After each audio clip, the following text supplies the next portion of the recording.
महाराज जी, जब हमें हर गलत कर्म का हिसाब किताब यहीं पर देके जाना है तो क्या नहीं, हम ये किसने कहा यहीं पर दे के जाना है?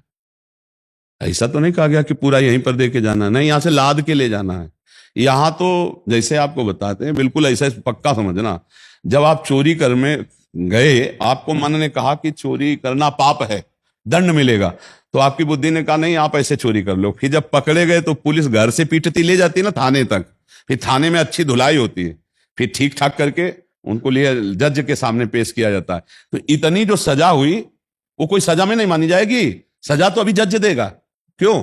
ये जो लाठी चली, गाली मिली, पिटाई हुई थाने में, ये तो ब्याज में है, ये सजा में नहीं है। सजा तो वहां जज देगा। अब नहीं, फिर वो सजा भोगो। ऐसे ही ये जो पाप का यहां तुम्हें दिखाई देता है, ये ब्याज है। सजा तो नर्क में मिलेगी। इसीलिए यही डर ही डर हरिवंश हित, जिनो भ्रमय गुण सलिल पर, जी नामन मंगल लोक त्यों सुहरि पद भजो न विलंब कर। इसीलिए कहते हैं नाम जप कर लो। गलती सबसे हो जाती है, नाम जप गलती मिटा देगा, पाप को नष्ट कर देगा। और नियम लो कि जिन पापों से हमारा मन मलिन हुआ वो मैं दोबारा कभी पाप नहीं करूंगा। और नाम जप करोगे तो सारे पाप नष्ट हो जाएंगे। सच्ची मानना। देखो, जैसे कहते हैं शरीर तो यहीं छूट जाता है, फिर दंड किसको मिलता है? तो शरीर तो स्वप्न में भी यहीं पड़ा सैया में होता है। और जब स्वप्न में थप्पड़ और डंडा चलते तो चीख पड़ते हैं लोग, नहीं चीख पड़ते? और ना कोई डंडा होता है ना कोई पिटाई होती है। और बोले क्या है, क्या हुआ? अरे बोले यार स्वप्न देख रहे थे। नहीं, शरीर तो यही था सैया पे, और पिटाई किसकी हो रही थी? तुम्हारी हो रही थी। और तुम पिट रहे थे और कोई पीटने वाला नहीं था, तब तुम चीख पड़े। और जब नरक में वास्तविक पीटने वाला पीटेगा तब फिर क्या होगा? तो इसीलिए हम कह रहे पाप कर्म मत करो, ये चतुराई में मत रहो कि यही सब भोगना पड़ता है। नहीं नहीं भैया, वो तो पुलिस जो घर से डंडा शुरू किया वो अलग थे, जो वहां थाने में मारे बंद किले के अंदर, थाने के अंदर, वो अलग थे। लेकिन जब न्यायाधीश के सामने गए, अब उस कर्म का न्याय होगा।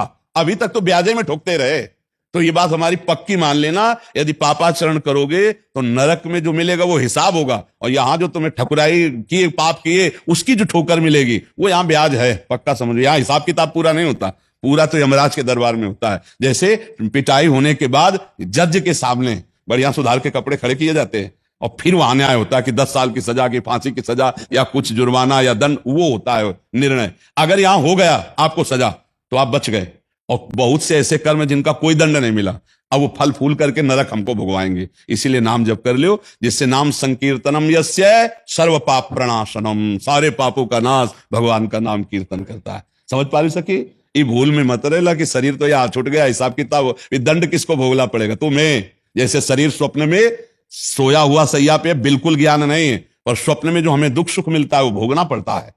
जब जगते हैं तब वो झूठा नजर आता है। ऐसे ही एक यातना देह मिलता है नरक का, फिर उसको वहां मरना नहीं होता, वहां भोगना होता है। जो लोग यहां दूसरे का मांस खाते हैं ना, भागवत में पढ़ के देख लेना, नोच नोच कर उन्हीं का मांस खवाया जाता है, कोल्हू में पेरा जाता है। मरना तो वहां है नहीं, और ये होगा, पक्का होगा। इसीलिए राधा राधा राधा तो बच जाओगे, बच जाओगे। श्री जी बड़ी करुणामयी है, वो क्षमा कर देगी, बहुत करुणामयी। और हम सबसे गलती होती है। कुछ गलतियां ऐसी हैं जो केवल अपने लोग ही जानते, दूसरा नहीं जानता। ना उनका दंड मिला है और ना प्रायश्चित हुआ है, वो जमा है, उनको भोगना पड़ेगा। इसीलिए नाम जप कर ले, उनको भस्म कर दो। नाम जप से भस्म हो जाएगा। बहुत बढ़िया अभी कृपा है कि आप सुन पा रहे हो, आप समझ पा रहे हो, आपको साधु समागम मिल रहा है। इसलिए राधा राधा राधा, बड़ी कृपा में हमारी लाडली अलवेली सरकार है। देखो, पिता से ज्यादा दुलार माँ का होता है, ध्यान रखना। पिता अगर पीट रहा हो तो माँ दौड़ के बचा लेती, नहीं बचा लेती? तो ऐसे ही अनंत माताओं जैसा दुलार हमारी लाडली जी में है।